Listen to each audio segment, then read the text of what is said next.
So Joy Reid has officially just been cancelled from her own show. Her show was actually called Read Out, believe it or not, which is kind of like a play on words or almost foreshadowing what was about to happen. Now, Reid is one of MSNBC's highest paid hosts, and she makes $3 million a year, so we don't really have to feel sorry for her because I think she'll be absolutely fine. I mean, the reason why we don't feel sorry for Joy Reid is because she perpetuated lies, she created more divisions between demographics, she continuously race baited. I mean, the list goes on and on.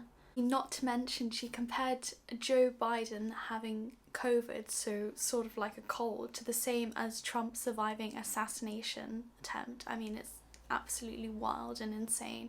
Question that I have on that. These two men are both elderly. Donald Trump is an elderly man who, for whatever reason, was given 9 seconds to take a iconic photo op during an active shooter situation. Weird situation. We'll figure that out one day. But his survival of that and bouncing right back and going right to his convention is being conveyed in the media world as a sign of strength. This current president of the United States is 81 years old and has COVID.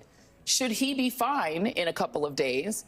Doesn't that convey exactly the same thing? That he's strong enough, older than Trump, to have gotten something that used to really be fatal to people his age. So if he does fine out of it and comes back and is able to do rallies, isn't that exactly the same? It should. I mean, it's not exactly the same. It's not the same incident, but it's an elderly man coming through out of an illness. It should. Well, that's really a bad take. I mean, as if you can really compare the two. It really shows who she is as a person, or about how she race baited, how she spoke about Senator Mark Kelly. This is after Kamala Harris chose Tim Walz. She actually referred to him as a mayonnaise sandwich, which is a bit weird, just because he's white. I mean, a bit strange, but okay. Gotta be honest and keep it real. This is not the pick that I expected that she would make. It did come down to the final three, as we understand it, and I thought she would go astronaut. Keeping it real, he to me would have been the safest, most conventionally safe pick. White, super white, like, you know, mayonnaise sandwich on Wonder Bread, right? From a border state, he could have made a strong argument for her. See, she just can't help it. She always has to bring race into it. Just why? Or one of her most notorious comments about white tears. In America, there's a thing about both white vigilantism and white tears, particularly male white tears. Really white tears in general, because that's what Karens are, right? They Karen out, and then as soon as they get caught, it's like, Green Waterworks. White men can get away with that too. And it has the same effect. Even as the right tries to politicize the idea that masculinity is being robbed from American men by multiculturalism and wokeism, they still want to be able to have their tears. And then she goes more on about tears. No fair. My body, my choice. Well, here's an alternative thought. Make your own dinner, MAGA. Make your own sandwiches. Wipe your own tears. Troll amongst yourselves with Elon and leave us alone.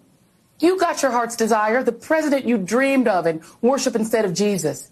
And this time, you didn't even have to storm the Capitol, smash the windows, or try to kill police officers or issue death threats to poll workers. See? You did it just by voting this time. Congrats. You got your way.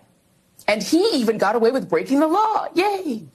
My show had value, and that, I'm sorry, that what I was doing had value. And in the end, I'm sorry, I try not to cry on TV. And I think this is kind of like me on TV, so I apologize. And then it mattered. I see Karen is there, and Wow, the irony continues to spiral because she actually addresses white people and she says, don't invite black people because they don't care about the Democrats anymore and they only care about themselves. I mean, she can't help it. Hey, I just want to give some free advice to the white progressives, particularly white progressive women who may be thinking about marching against the Trump victory, maybe putting back on the P-word hats and doing that thing. I would just say probably don't send any of those invites to any Black women you know, I'm just going to tell you right now, they're not coming. Like, I'm pretty sure Black women have resigned from the Save America Coalition, Save Democracy Coalition, and definitely the Save the Democratic Party Coalition. I think that's probably not happening. I would just keep those invites maybe among your own friends, because I don't think they're coming.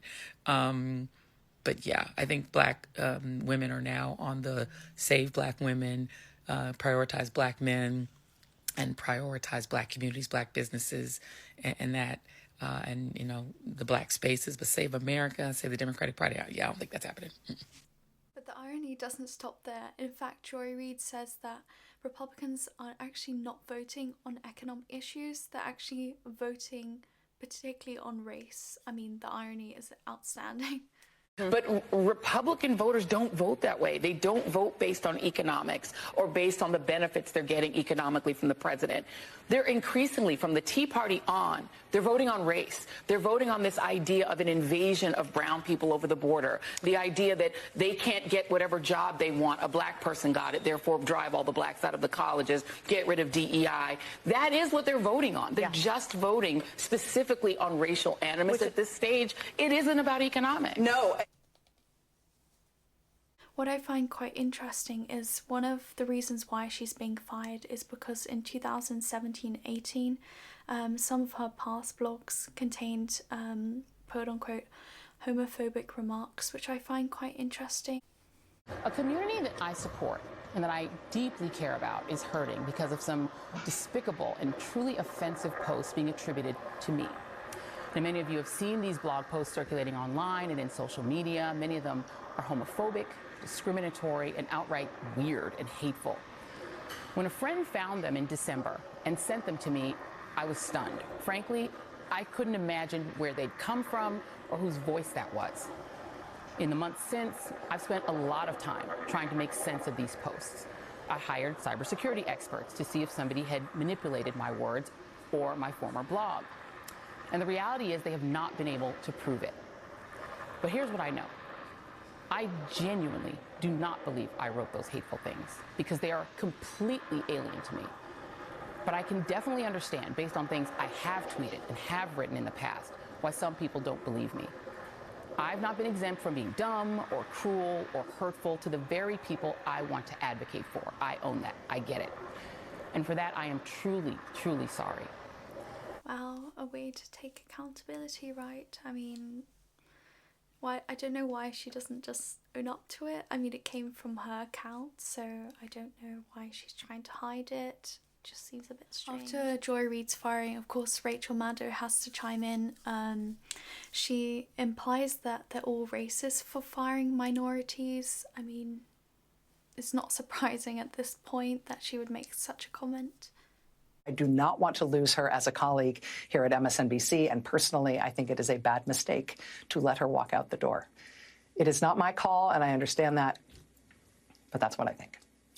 I will tell you, it is also unnerving to see that on a network where we've got two, count them, two non-white hosts in primetime, both of our non-white hosts in primetime are losing their shows, as is Katie Fang on the weekend. And that feels worse than bad, no matter who replaces them. Everything leads back to race. Like, I mean, they can't help themselves. I mean, she's absolutely correct. They also should have fired her as well. Like I said before, Joy Reid is going to be replaced, and they're actually going to introduce a new panel featuring co-hosts Alicia Mendez, Michael Steele, and Simon Sanders. It's quite interesting that they chose Simone Sanders because they're replacing a black bald woman with another black bald woman, so it's a bit funny, I think. But they definitely covered all the sort of diversity quotas because, I mean, they have a Hispanic person, they have two black people. To conclude, I think it's good that Joy Reid is leaving.